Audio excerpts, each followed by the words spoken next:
It's here. The Ray Merriman Forecast 2025 audiobook is now available for sale. And I can say with 100% confidence, knowing how astrology works, I would not want to enter 2025 without the information in this book. And that's how important I feel it is for you. Learn about the Aries vortex, the new era, AIRA, and Ray's incredible insights into 2025 and beyond. To order yours, go to the top of hightimelinebooks.com, and it will link you directly to the book. Welcome to the Old Soul, New Soul Astrology Podcast. Thomas Miller along with Robert Glasscock. We have a question that is so practical and applicable to where we are recording this, which is in early 2025, and I know a lot of people, myself included, who have experienced this. So I was curious why Pluto transits seem to impact me more strongly than other people in my life. I've had a lot of death and transformative life events all within 2 weeks of Pluto moving signs. I do have my Moon, Venus, and my Pluto in the sign of Scorpio, but I use Mars as Scorpio's traditional house ruler. So I'm just wondering if you have any insight into why Pluto may impact certain people more than others, myself included. And by the way, I love the podcast. Robert, I've been hearing this from a lot of people, and as you know, the person that I moved out here to California to take care of passed during this time frame. I had a friend recent, a lot of pets. I'm hearing a lot of people talking about their pets as well. So this person has 3 planets in Scorpio. I can kind of relate to that. So what are your thoughts on why this is being so affected with Pluto now in Aquarius? Well, it was interesting, her question about some people are more affected by Pluto. Like any planet transiting, Pluto will only affect you by the planets in the natal chart that it contacts. So its frequency of affecting a person is pretty much dependent on the arrangement of planets in their natal chart and the midpoints and so on. So you have to consider that. Some people are more attuned to loss and death than others. Certainly Scorpio people are more attuned to that whole process of what astrologers and metaphysicians call death and rebirth, because they really are simultaneous, and they don't have to be a literal death either. They can be a figurative death. When you moved from North Carolina to Palm Springs, you were dying to your life in Asheville. At the same time, you were being reborn to this life out in Palm Springs. That sort of symbolism. But Scorpio people, or people with several planets in Scorpio, will tend to be more sensitive to this process that we all go through about death and rebirth. And so that may be what she's talking about. I was a little curious why she doesn't use Pluto to rule Scorpio. It's the collective ruler of Scorpio, the contemporary ruler. I also use Mars to rule it, but you don't ignore Pluto. And certainly you and I, Thomas, have, I just got a letter last week. I don't predict death very often, and certainly not for the person I'm reading for. But I just got an update letter from a client, and I get these during the year. You know, you were exactly right. My father died on December 1st and all that. So you can do it with astrology under the right circumstances. Just because somebody asks you about when somebody's going to die is not good enough. So it's a very tricky subject. Ethically, it's also tricky. But I don't know if this is really addressing her question, Thomas. What do you think? Am I just beating around the bush? No, I mean, what you're saying is that somebody with 3 planets in Scorpio is going to be a little bit more sensitive to this, I guess. And with Pluto having moved now into Aquarius, I think one of the things I'd like to drill down with you on, we can go to online search or whatever, cookbook, any kind of book, and we can find that a planet is strongest when it is stationing to go direct, stationing to go retrograde, changing signs, or changing houses. So I'd like to just know from your years of experience how you've seen that play out, because I think that's what she's also correlating this with is, wow, Pluto changed signs. I've got 3 planets in Scorpio. Pluto rules Scorpio. Pluto is one of the planets in Scorpio. She's like, am I going to always experience more death-related situations when there are these aspects or various movements with Pluto hitting things in her chart, like you said? Is that something she should expect? Something I should expect? 3 planets in Scorpio. Well, everything you just said is true, particularly the point you made about planets at their station, either stationary retrograde, stationary direct, and their ingresses into new signs. Now, this is particularly obvious and evident the bigger the planet, the slower moving the planet, Pluto being the slowest moving. So the other thing, too, is when Pluto just now, and it's in the process now, it's in Aquarius. It's not going back into Capricorn anymore. Anybody with fixed signs in their charts, especially early degrees of fixed signs, is being hit by this Pluto transit. It's at 2 degrees Aquarius now. So anybody with anything, ascendant, midheaven, the sun, the moon, the planets, in early degrees of any fixed sign is going to be directly reacting to this passage of Pluto. So that can also affect this perception that our listener was talking about, perceiving, oh, I've got a lot of deaths going on around me, if that makes any sense. Yeah, it totally does. And personal experience, I mean, we've kind of aired this in the podcast. During my trip out here, I lost communication with my family. That was a death. And then with this recent death of the person I came out here to help make her life go easier a little bit, and we thought even another family member moved out here to be with her, and we thought this was going to go for a while, and then it just abruptly ended. And my sun, Mars, and Neptune are at 6 degrees. You don't think I haven't been looking at that square? Well, and the point you made is very well taken, too. You didn't lose anybody through death in your family, except figuratively you did. And it is just as bad, if not even more stressful, than a literal death, which is a whole different emotional kind of state. And it can be very devastating, and people often don't realize how devastating it is. Death and rebirth can be symbolic. It's always meaningful. And it's always a rite of passage, and it's important because you can't go back from death, either figurative or literal.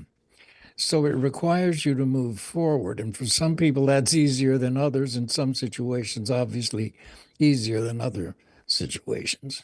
Well, I know a lot of people in our audience have been through similar kinds of situations. And one thing I can offer that is of hope is that just within a week of this podcast being recorded, one of my family members has reached back out and wants to restore the relationship.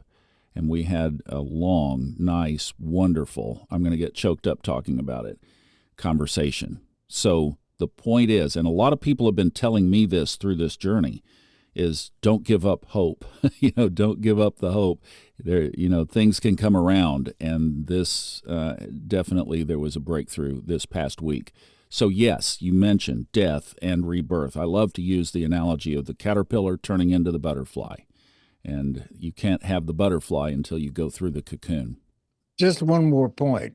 It's death and rebirth. They are simultaneously and they coexist. If when anything or anybody dies, ask yourself, what's being born? What's being born? I love that. I love that. Have you seen that? There's a cartoon. I say it's a cartoon because the guy who drew it is a cartoonist.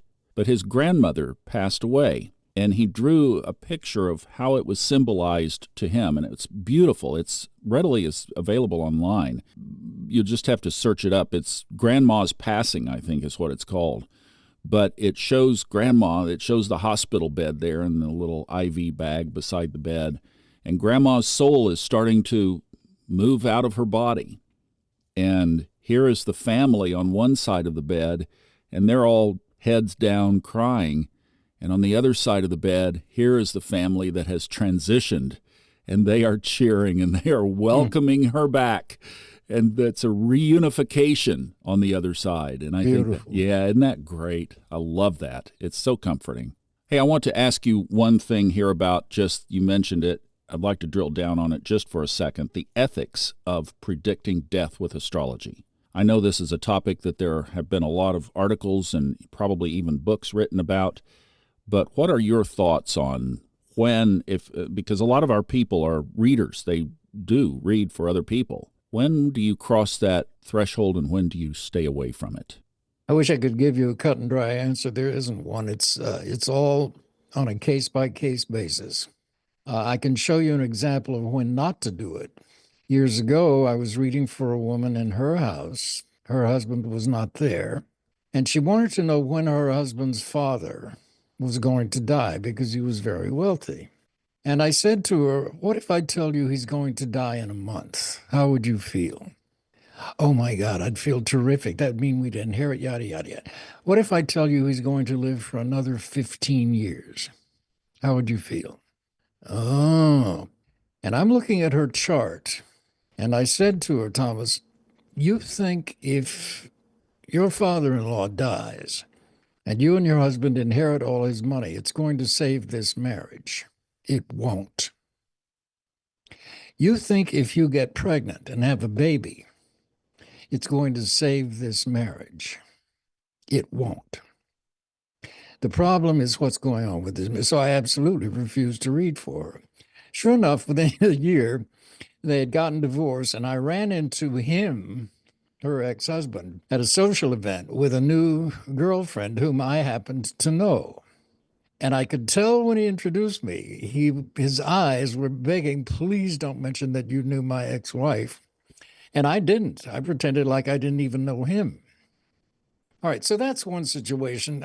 There are many times where it's absolutely, one of my students at Kepler, her grandfather had been taken to the hospital. He was in intensive care with a really severe stroke. And she said, my mother wants a reading. So her mother from Seattle wrote me, and I got the letter in the middle of the night. My father's in the hospital. He's had this severe stroke. The doctors want to take him off of food and water for several days so that they can really buy or examine his brain tissue or something. I'm afraid if they do that, it'll kill him. My brother and sister are in agreement with the doctors. What can you see? And this was an horary chart, Thomas. It said he would die in 3 days. All right, so that's what I'm stuck with. I'm an astrologer, and I've read this stuff for many years, so that's what the chart says. So how do I convey that to her? And I studied the chart, and I wrote back and said, of the 3 children, you are the one who's closest to his heart. He knows that you are not ready to let him go yet. He is ready to go, but he won't go until you're ready to let him go. And I said, what I would do is get one of those tabletop Chinese fountains. So he's got a trickle of water, even by his bed in ICU. I would expect him to go in about 3.5 days. And there are circumstances like that where in your heart and your gut as an astrologer, you'll know this is ethical. It's ethical to ask and it's ethical to answer. And astrology has never failed me. I've probably predicted death, honest to God, over 60 years, maybe 10 times, maybe 15. Wow. Not much, but it's never failed. And it stuns me to this day that the positions of the sun, the moon, and the planets can predict the death of someone you will never meet, never have met, who lives 2,000 miles away from you. That is stunning. Yeah. Because the implication here is that the solar system and we, as human individuals, are the same thing, just on vastly different scales. It still knocks me out that you can predict to the day the death of someone you will never meet, who lives thousands of miles away. But under the right circumstances, and I stress that, it can be done. It's not a parlor trick. And if you treat it like a parlor trick, you'll lose. You'll be wrong. And you'll pay the consequences, because if you predict someone's going to die and they don't, what does that make you look like? Yeah. See what I mean? Oh, yeah, totally. No, totally. A lot of people, and I've had these questions coming in, talking about pets, because pets have been a big part of this crossing over. I know several people who have either lost or had to put their pets down recently, too. And they want to know, can you see pets in the chart? Oh, absolutely. The thing that's always surprised me, I guess, it's not even that. There are people who absolutely love their pets as much as they love their children, and who think of their pets as a child in the family. But astrology is very clear, which is why I encourage people to study it deeply. Children and pets are not the same thing. They're ruled by different houses. Children are ruled by the 5th house. They are your blood offspring or your adopted offspring. Pets are ruled by the 6th house. It's very specific. Doesn't mean that you don't love them as much and sometimes even more than your own children. It's not that. But the relationship, which is what the houses show, you are shown at the 1st house, and everybody and everything else in your life is shown in some specific house in relationship to the 1st house. Pets are shown at the 6th house. Now, large animals beyond the control of one human being are shown in the 12th. So a pet elephant would be the 12th house, or a pet whale if you had such a thing. But pets usually up to the size of a horse. A horse is generally manageable by one person. Dogs and cats are certainly. Canaries, birds, those kinds of pets are absolutely shown at the 6th house. So you're looking to either transits or solar arcs that are affecting the 6th house to perhaps predict either the health or the death of a pet, if that clarifies that any. Yes, definitely. Yeah, 6th house. And then you mentioned using horary. When would you, and I really get the context of this now. You said fewer than 20 times in 60 years. And I think Robert's calculation of readings is somewhere around 60,000 over those 60 years. But when would you choose to use horary versus looking at the various configurations in the chart right now, such as transits, solar arcs, etc.? Great question. The night that I got that letter from my student's mother, I can find his birth certificate if you need it, she said. The letter was so urgent that I thought, what am I going to do? Sit here and email her back in the middle of the night and say, yes, I'm going to wait for you to send me his birth date and time, and then I'll answer your question. Am I going to do that? Or am I going to use horary astrology, which I know works? Her urgency made me use horary. I was not about to say, oh, yeah, I'd like to wait until we... What do you mean wait? He's in intensive care and yada, this is going on. The doctors want to do this. She's afraid to do it. The brother and sisters want to do what all of that conflict, it's immediate. I don't need his birth chart to answer her question. Do you see what I mean? So in that situation, the situation told me, use horary. Other situations, I would use the birth data. Well, so it just depends. It's kind of situational. Yeah, no, I get it. And then there's always the consultation chart, which we could get into, but we won't. Why don't we do this? Instead of mentioning the consultation chart, let's mention the horary course, because it encompasses all of it.